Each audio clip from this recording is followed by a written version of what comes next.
Galera, o Venom é um dos grandes inimigos do Homem-Aranha nos quadrinhos e vai muito além disso, ok? É claro que todo mundo sempre sonhou em ver esses dois interagindo no Sam e parecia que ia rolar em algum momento. Quase rolou. Ou será que ainda vai ter? Eu vou te explicar, vamos lá. Ué, então quer dizer que eles nunca se encontraram, é? Um leigo aqui que não sabe.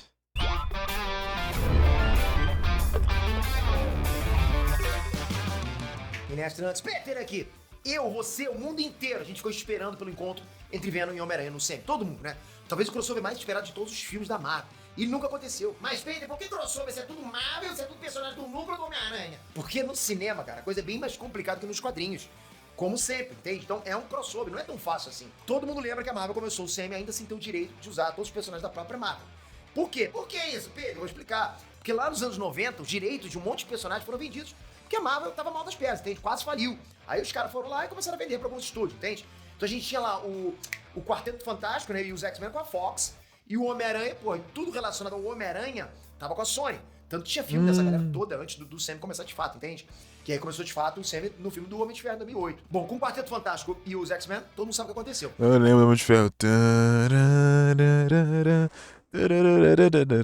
Acho que era a música tema do filme, né? A Disney comprou a Marvel e depois comprou também a Fox. Então rolou uma fusão, como é tudo da Caraca, irmão. Sinistra. Disney agora, só agora que o Sam pode ter acesso a todos esses personagens que ainda estão sendo introduzidos nesse grande universo compartilhado. Você, tipo, não foi, comprou a Fox e pá, já tem X-Men e Quarteto Fantástico aparecendo pra tudo quanto é lado. Não.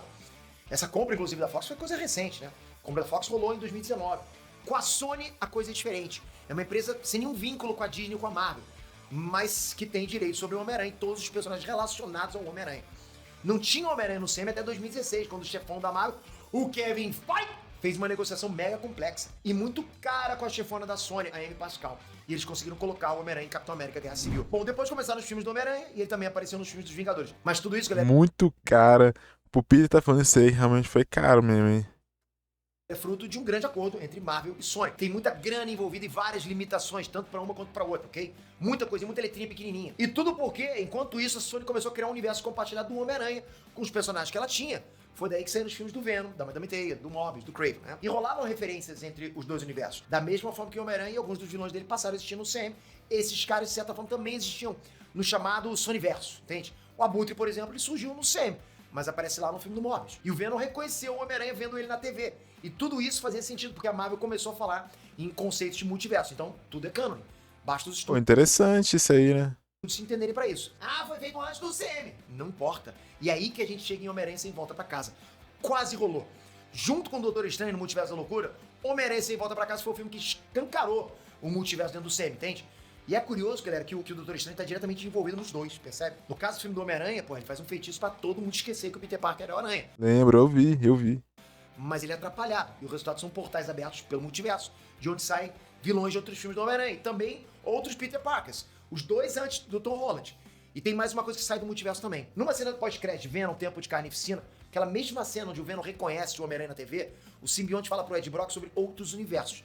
E do nada, uma luz aparece e leva eles pra outro lugar. Corta pro pós-crédito de Sem Volta Pra Casa, onde a gente descobre que o Venom e o Ed foram parar no UCM. O Ed tá num bar no México, né, tentando entender toda aquela treta do Thanos, que não rolou no seu universo. E de repente, ele some de novo, volta pro seu universo.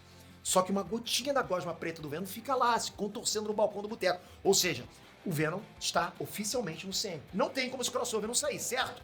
Errado. Isso porque já rolou o terceiro filme do Venom, que encerrou a trilogia e a história do personagem, né? Isso porque o Sonyverso do Homem-Aranha foi encerrado no geral. Galera, o Amigão da Vizinhança continua no CM, mas todos aqueles filmes de vilões dele não derem nada. Não vai ter continuidade. O Tom Hardy, né, que é o ator que faz o Ed Brock, ele falou numa entrevista que o crossover chegou muito perto de acontecer. Tava quase certo. O que só não rolou mesmo pelas burocracias envolvendo os dois estúdios. Ele disse que queria muito ter enfrentado o Homem-Aranha do Tom Holland e até outros heróis da Marvel, como o Hulk, por exemplo. Mas não aconteceu, mesmo tendo tudo pra acontecer. Chegou muito, muito perto mesmo. Ainda pode acontecer?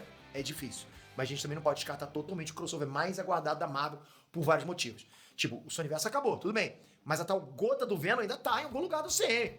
No último filme do Venom foi introduzido o Knu, né? O Deus do Simbionte, que é um vilão muito poderoso que pode muito bem se aproveitar das brechas do multiverso pra chegar no CM. Ele pode chegar no CM.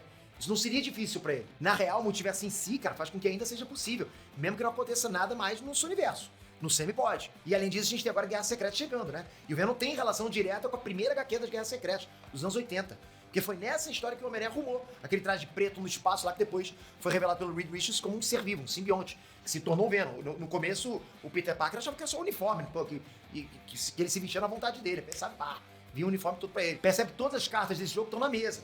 Guerras Secretas, Homem-Aranha, Venom, Quarteto Fantástico. Dá pra fazer, e dá pra fazer bem próximo do que rolou nos quadrinhos, que é o que todo mundo quer ver. O Tom Hardy já disse que não deve estar em Brand New Day, que é o quarto filme do Homem-Aranha. Ele disse que se tivesse, já teria recebido o roteiro.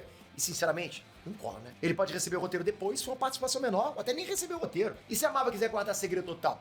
Com os outros dois aranhas foi assim, né? Lá em Sem Volta Pra Casa, os atores negaram até o fim, aconteceu. Então, se você ainda quer ver o Homem-Aranha e Venom como inimigos, ou até aliados no cinema, é difícil. Mas não precisa perder a esperança, não. Mas vem cá, você ainda acha que vai rolar mesmo? Em qual filme? Como você espera que o Vamos ver aqui, ó, os comentários. É bem frustrante que esse crossover entre o Homem-Aranha e o Venom não tenha acontecido. Mais frustrante ainda é saber que não vai acontecer tão cedo. Na época do Sem Volta Pra Casa, até o Kevin falou: não cria esperanças para vocês se decepcionarem depois, quando perguntado se o Tobey e o Andrew estariam no filme. Homem-Aranha procurando uma casa, essa vai ser o título do filme.